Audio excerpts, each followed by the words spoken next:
ની પણ વાત કરી લઈએ। સુરેન્દ્રનગર જિલ્લામાં બોર્ડની પરીક્ષાનો શાંતિપૂર્ણ માહોલમાં પ્રારંભ થયો। જિલ્લાના 1078 વર્ગખંડોમાં કુલ 32,208 વિદ્યાર્થીઓ છે જે પરીક્ષા આપી રહ્યા છે, જેમના માટે 5,000 થી વધુ કર્મચારીઓનો સ્ટાફ તૈનાત કરાયો।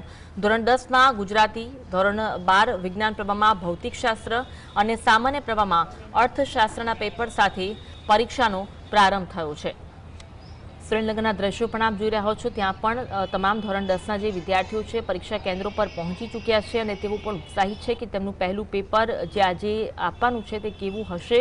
તેમનું ઠેર ઠેર સ્વાગત પણ કરવામાં આવી રહ્યું સારી રહે અને તણાવમુક્ત વાતાવરણ અને ભયમુક્ત વાતાવરણ રહે એની તસ્દી લેવામાં આવી છે। સાથે સાથે તમામ સ્થળો પર ઇન્વિજિલેટર, તકેદારી અધિકારીઓ અને સીસીટીવી યુક્ત તમામ સજ્જતાઓ કેળવી દેવામાં આવી। ગેરરીતિ રોકવા માટે કોઈ ખાસ એક્શન પ્લાન કરો?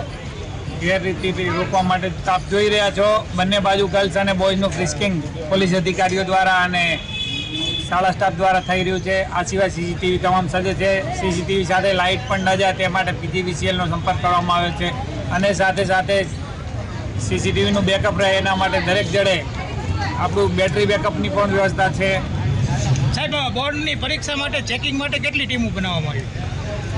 હાલ દરેક સ્થળે બોયઝ અને ગર્લ્સની અલગ અલગ ટીમો છે અને ગર્લ્સ માટે ખાસ અલગ રૂમની અંદર ફ્રિસ્કિંગ થાય એના માટેની અલગ વ્યવસ્થા છે। સાથે સાથે બહારથી પણ ફ્લાઇંગ સ્ક્વોડ બોર્ડ દ્વારા પણ મૂકવામાં આવ્યું છે। તેમાં રાજકોટની ટીમો પણ આપણા જિલ્લામાં પણ છે અને આપણી સ્થાનિક વર્ગ 2ની ટીમો પણ મોકલવામાં આવી છે અને જે સેન્સિટિવ કેન્દ્રો છે ત્યાં આગળ આપણા વર્ગ 1, 2ના અધિકારીઓની નિમણૂક કલેક્ટરશ્રી દ્વારા કરવામાં આવેલી છે। તારીખ 26 ફેબ્રુઆરી 2026થી ગુજરાત રાજ્ય માધ્યમિક અને ઉચ્ચતર માધ્યમિક શિક્ષણ બોર્ડની પરીક્ષાઓ શરૂ થઈ છે। એમાં 127 પરીક્ષાના સ્થળો છે અને 1078 બ્લોક છે। 32,708 જેટલા બાળકો એમના ભવિષ્ય માટે આજરોજથી બોર્ડની પરીક્ષાઓ આપવા જઈ રહ્યા છે। જિલ્લા વહીવટી તંત્ર તરફથી આ બાળકોને તેમના ઉજ્જવળ ભવિષ્યની શુભેચ્છાઓ આપવા માટે અમે આજરોજ અહીં હાજર રહી અને બાળકોને શુભેચ્છાઓ અર્પણ કરી। કેવો ઉત્સાહ જોવા મળી રહ્યો છે બાળકોમાં?